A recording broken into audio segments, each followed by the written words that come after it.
कहानी है रामपुर गांव की, जहां के मर्द महिलाओं को हमेशा नीचा दिखाने की कोशिश में रहते।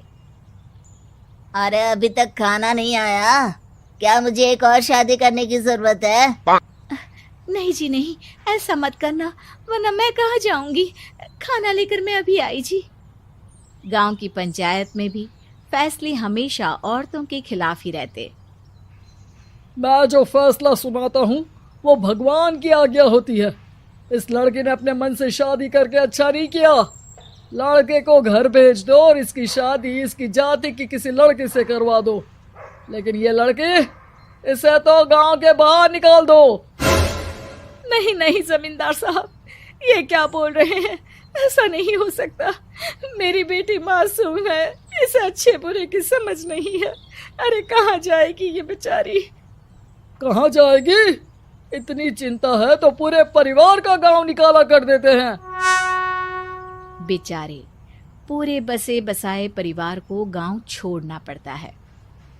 चाहे जो हो, अगर बेटियों को कंट्रोल नहीं कर सकते तो गांव में रहने का कोई मतलब नहीं है। यहाँ औरतों को दब कर रहना होगा। कोई भी अपने हिसाब से कुछ नहीं कर सकता, सब ईश्वर की मर्जी से ही होगा। तभी गांव का एक आदमी दौड़ा दौड़ा आता है।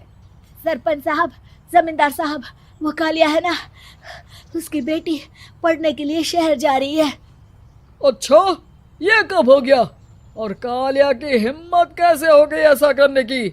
लेकर आओ उसे और उसकी बेटी को। बस फिर क्या था, हाजिर हो जाते हैं कालिया और उसकी बेटी सरपंच के सामने। अरे कालिया, ये क्या सुनने में आ रहा है? बेटी को इंजीनियर बना रहा है तू? और ये बता, गांव में तो स्कूल नहीं है, फिर कहां से इतनी क्लास पास कर गई तेरी बेटी? राधा, जो कि कालिया की बेटी है, उसे लगता है कि सरपंच उसकी तारीफ कर रहे हैं। सरपंच जी, मैंने ऑनलाइन पढ़ाई की है, डिस्टेंस लर्निंग से। सभी में मैंने अच्छे नंबर पाए हैं, जिसे देखते हुए शहर की इंजीनियरिंग कॉलेज में मुझे स्कॉलरशिप मिली है। वाह जी वाह, क्या होती है ये? पहले तो ये बताओ, फिर आगे की बात करते हैं। पूरा गांव राधा की बात सुन रहा था और राधा बोलती जा रही थी।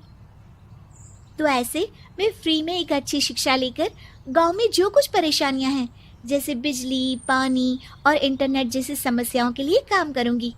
मैं गांव को शहर से जोड़ने के लिए पुल का निर्माण करवाने का प्रस्ताव रखूंगी। मुझे पूरी उम्मीद है कि जल्द ही हमारा गांव भी तरक्की की राह पर चल पड़ेगा। राधा की बात सुनकर सारे गांव वाले ताली बजाने लगते हैं। सरपंच को समझ नहीं आता कि वो क्या करे। चुप रह नादान लड़की, गांव के खिलाफ जाने के लिए तुझे गांव से बेदखल कर दिया जाएगा, वो भी पूरे परिवार के साथ। और हाँ, अगर ठीक से गांव में रहना चाहती है तो ये पढ़ाई लिखाई छोड़ दे। हम तेरे लिए गांव का कोई होनहार लड़का देखेंगे। तभी गांव का एक आदमी बोल पड़ता है। अरे नहीं नहीं सरपंच जी, राधा बिटिया जो बता रही है, अगर वैसा हो जाए तो हम लोगों को पैसा कमाने के लिए बाहर नहीं जाना पड़ेगा। हाँ जी, और ना ही कोसों दूर पानी के लिए भटकना पड़ेगा। हमारे बच्चे भी अच्छी पढ़ाई कर सकेंगे और आगे बढ़ेंगे, ना कि हमारी तरह खेती करते बैठेंगे। क्यों गांव वालों, राधा बिटिया का साथ देना चाहिए ना।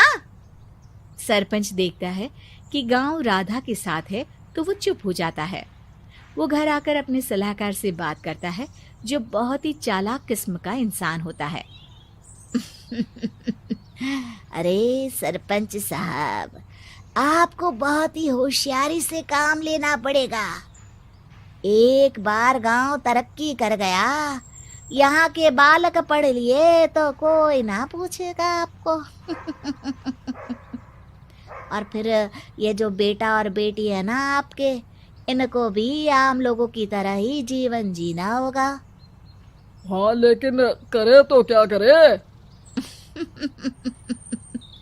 वो ना आप मुझ पर छोड़ दीजिए, बस मैं जैसा बोलूं करते जाइए।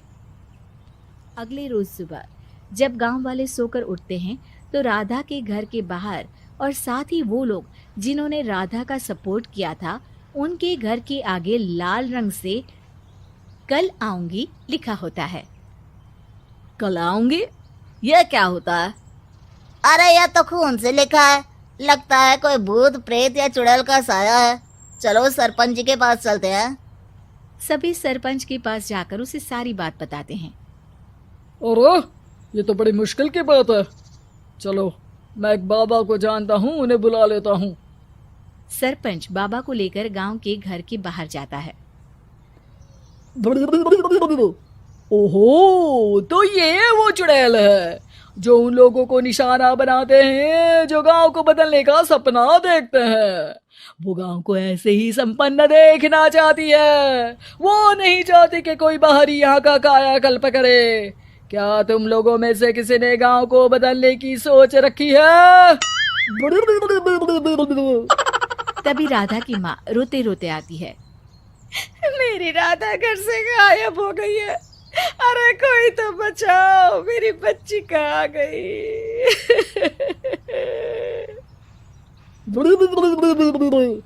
ले गई वो चुड़ैल, तेरी बच्ची को ले गई। अब वो उसे श्रापित करके छोड़ेगी, उस पर चुड़ैल का साया हो जाएगा। तभी बुरी सी हालत में राधा भी वहां आ जाती है। उसके बाल चुड़ैल की तरह फैले होते हैं और कपड़ों में खून लगा होता है। सभी राधा को देखकर डर जाते हैं। माँ, पता नहीं मुझे कौन उठा कर ले गया था। अरे दूर दूर हो जा चुड़ैल, अब हम लोग इस गांव में नहीं रुकेंगे। अरे कैसे बातें कर रहे हैं आप? कल तो आप मेरे भरोसे गांव का हुलिया बदलने, अपने बच्चों को पढ़ाने और तरक्की उन्नति की बात कर रहे थे, तो आज क्या हो गया आपको? ये फिर तुम लोगों को बहकाएगी। ये चुड़ैल गांव में आ चुकी है, ऐसे ही ये तुम्हारे घर के बच्चों को भी ले जाएगी। गांव वाले राधा को गांव से बाहर निकाल देते हैं। उसके माँ बाप रोते रहते हैं, लेकिन गांव वाले नहीं मानते। मैं भी अपनी बहन के साथ गांव के बाहर रहूंगा, लेकिन वो पढ़ाई नहीं छोड़ेगी। वहीं सरपंच के घर पर सलाहकार कहता है। देखा, सांप भी मर गया और लाठी भी नहीं टूटी। लेकिन अगले ही दिन सरपंच के घर के बाहर भी वही शब्द लिखे होते हैं। और फिर सरपंच की बीवी कहती है, हमारी बेटी को किसी ने अगवा कर लिया है।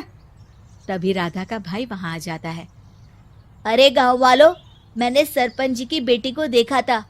वो चुड़ैल उसे उठाकर ले जा रही थी। अरे क्या मजाक कर रहे हो? नहीं नहीं सरपंच जी, आप नहीं जानते। वो चुड़ैल अब आपकी बेटी में आ जाएगी, जैसे राधा के अंदर आ गई थी। तभी सरपंच की बेटी वैसी ही हालत में वहां आती है जैसे राधा आई थी। पापा, पता नहीं कैसे मैं गायब हो गई थी। चुड़ैल, इसके अंदर भी चुड़ैल का साया है, मारो इसे। अरे नहीं नहीं, इसे भी राधा के पास गांव के बाहर ही भेज दो। अरे चुप रहो, मेरी बेटी कहीं नहीं जाएगी और चुड़ैल वुड़ैल कुछ नहीं होता है। अरे कैसे बात कर रहे हो सरपंच जी? आप तो बोल रहे थे कि आपका फैसला भगवान का ज्ञान होता है, तो अपने पर बात आई तो अब आप ऐसे बोल रहे हैं। अरे ना ना ना, आपको अपनी बेटी को त्यागना ही होगा। अरे बुलाओ बाबा को। राधा का भाई बाबा को ले आता है, जिसे अब गांव वालों के डर के कारण सच बोलना पड़ता है। मैं कोई बाबा नहीं हूँ, मैं तो मोची था। ये सलाहकार महोदय ने मुझे कहा था एक्टिंग करने को। अब वो मुझे पैसे देने वाले हैं। अब मुझे माफ कर दो। गलती हो गई, मुझे माफ कर दो। तभी वहां राधा आ जाती है। देखा सरपंच जी, जब गांव के बच्चे साक्षर होंगे तो आप जैसे लोगों की चालाकी नहीं चलेगी।